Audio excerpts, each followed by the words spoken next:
Well, welcome to another episode of People in Politics. I'm Bobby Ina, and we're very fortunate today to have our guest, Mayor Nan Whaley of the city of Dayton. Thank you so much for coming Bobby. on board. I'm glad to be up here in Cleveland. Good to see you. This is great. Yes, thank you for coming to Cleveland. What do you think about our downtown? Oh, I love it. I was here a few weeks ago looking at how they've done a lot of historic reuses of the buildings. Something that we're really envious of in Dayton and trying to do some good work like that. They've done a very good job up here. Now, do you mind if I call you Nan? Oh, please do. Okay, please do. That's good. So you've seen some of the episodes of People in Politics. You know how the interview kind of goes. Sure. And we want to really know about your background and how you got started in politics. But tell us a little bit about, and the viewers, a little bit about where you grew up and how you got into politics a little bit. Sure. So I grew up in a town just southwest side of Indianapolis, and my dad worked at the GM truck and bus plant there, retired UAW, and went and got into the University of Dayton, which most people don't know is a Catholic school, but some people University of Dayton's a Catholic school? Yes, it's a Marianist institution. It's pretty large, and went to UD. I went to an all-girls Catholic boarding school too, so they kind of in the recruited Indianapolis area? Actually, in the southwest of Indiana, so near Batesville and Oldenburg, closer to Cincinnati than Indianapolis, frankly. Okay. And they recruited for UD, and so I went to the University of Dayton. My brother followed me there. I was a chemistry major, and which is odd, and really got involved in politics. Started the College Dems at University of Dayton and became the state chair of the College Democrats of Ohio. Started working on campaigns, was pretty much an operative, working on other people's campaigns, and decided I was smart as all those people, right? I could run for office. So ran for city commission when I was 29, was the youngest elected woman ever elected to city commission in Dayton. You were 29 years old? Wow, good for you. Thanks. And then 8 years later, and 1 year and 1 month, I've been elected mayor of Dayton. That is fantastic. Yeah. Now, what kind of campaigns did you work on when you were in college? Oh, the first campaign I got really active on was actually the Clinton-Gore re-election. So, that was in '96. In Indiana, not many, until like the Obama primary, nobody really went to Indiana. So coming to Ohio and seeing all the activity around Ohio politics was very exciting. Sure. Worked that, in the ground in Dayton. Then really got active in the local party, so have run state senate races and county races, and I've worked, on the national campaigns like John Kerry's reelect, and done a lot of things, but always staying in Dayton. I, really fell in love with the community, and the community itself and the Democratic Party there is a very friendly place. Now, it's just you and your brother, right? Okay. You grew up in Indiana, and you made the move to Ohio. Yes. There had to be something that set you off where you're like, you're a chemistry major, so you're obviously going one way into the sciences. What made you go into politics? Was there something that kind of set you off a little bit and just made you go that way? Well, I think the key about government and what really got me excited is, I'm an extrovert. So most of the chemists are actually introverts. Yes. And so that was a little different for me. And then you can really make a difference in politics and government and really change people's lives. And policies have huge effect on people's lives. And I liked that.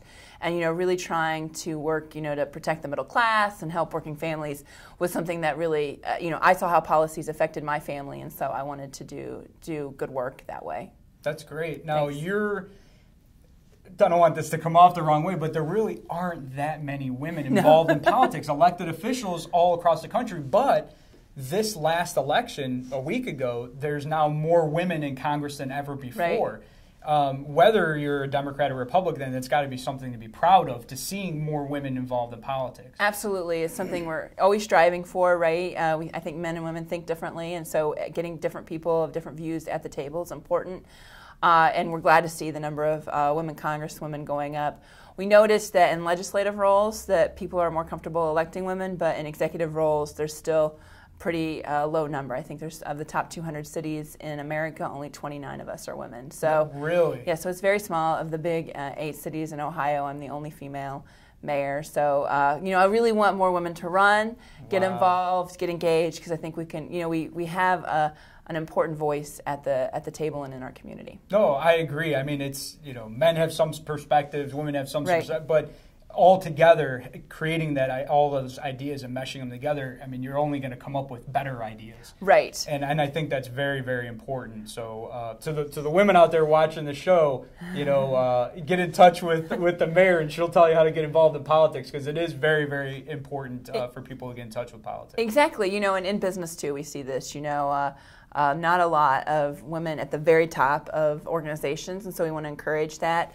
But there's a lot of women in the workforce, and so having those voices of women at those top organizations is really important. In Dayton, we're doing a project with Wright State where we're really trying to really focus in on women and change and trying to get them to lead in our community. And so I think we have to do focused efforts like that to really listen about what women's expectations are in the workforce and in our community, and how we can try to be a little more flexible to get more people at the table, right? Sure. So I think that's really important. No, that's great. Now, one of the things that I just recently learned from you is that you're a big Seinfeld fan, too. Yes. I am a huge Seinfeld fan. Are you celebrating Festivus? Yes. My husband's a huge Seinfeld person, and so our friend is having a party, and so they said we celebrate Festivus. My campaign chairman's actually, he has the party. Great.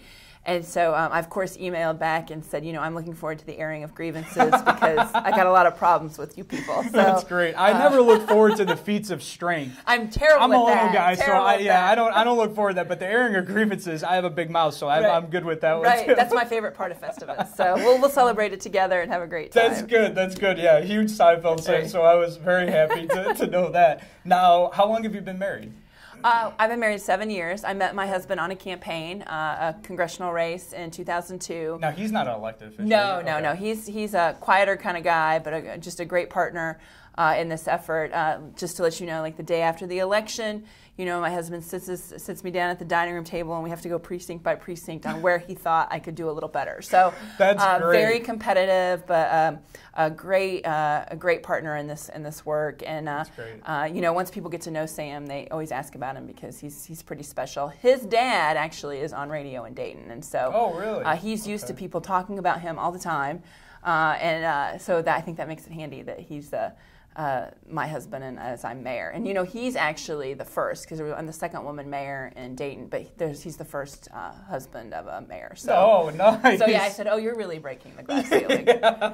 Now, what is your background, ethnic background? Are you 100% of something, 50-50? I don't know. Honestly, I'm from Indiana, and when I'd ask my grandmother, my dad is one of 10, and so they had a ton of children. Yes, he had a ton of children. My dad's number 9, but they would say, well, we came from North Carolina, and then she would name every single ethnicity off. So a little bit of this, a little bit of that. Right. That's great. So, that's kind of, I think we were probably in the hills for a long time, and came up and went to work in Indiana. So, and what about your husband? He is German. His last name is Braun, and he is very, very German. Came up through Cincinnati area, and he's very, very German. That's great. That's great. Now, one of the questions that I really like to ask all the guests is favorite president. We've gotten the gauntlet here of everything. Some Democrats have chosen a Republican have chosen some Democrats. What's the biggest surprise? The biggest surprise, I think, was Commissioner O'Grady choosing Abraham Lincoln. I think that was really? That was good. And then we've had a few choose John F. Kennedy. Kennedy was an easy one, I think. But who, in your opinion, was your favorite U.S. president? Well, it's really between Lincoln and Truman. Okay. I just finished the Kearns book about Lincoln, and I think the work that he did during the Civil War is impressive, patient, really amazing with his cabinet that really hated each other. And so his ability to really work with people that hated him and hated each other in order to move the country forward is something we could really use right now. Yeah, right? I was going to say we should get Mitch McConnell, Speaker Bader, and Obama to all read that book right now. I think they probably haven't. So it's just disappointing because here's something. Really the Union was at complete strife at that time, and I think without Lincoln, you really realize just how special he was. And then Truman, I think, is one of the most underrated presidents. I don't know a lot of Truman. I'll be happy to admit that. I don't know much about him. I think Truman is pretty underrated in just the sense that he ended World War II, and really allowed the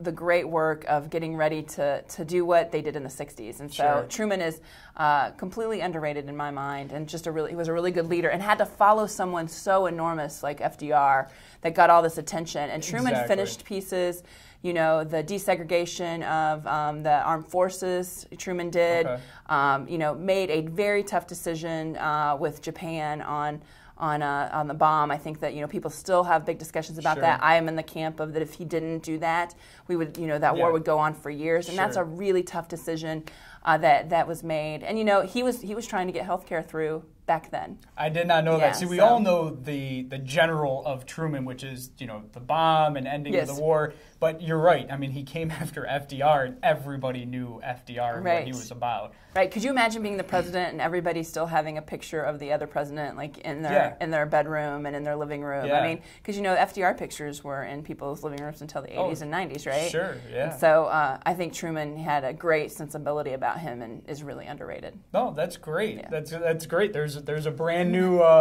favorite president out there. So we've heard a lot. We've heard from Democrats and Republicans, each choosing Democrat and Republican presidents. It's gone, you know, kind of across the aisle on that. Well, I would argue that Lincoln would probably be a Democrat today. So.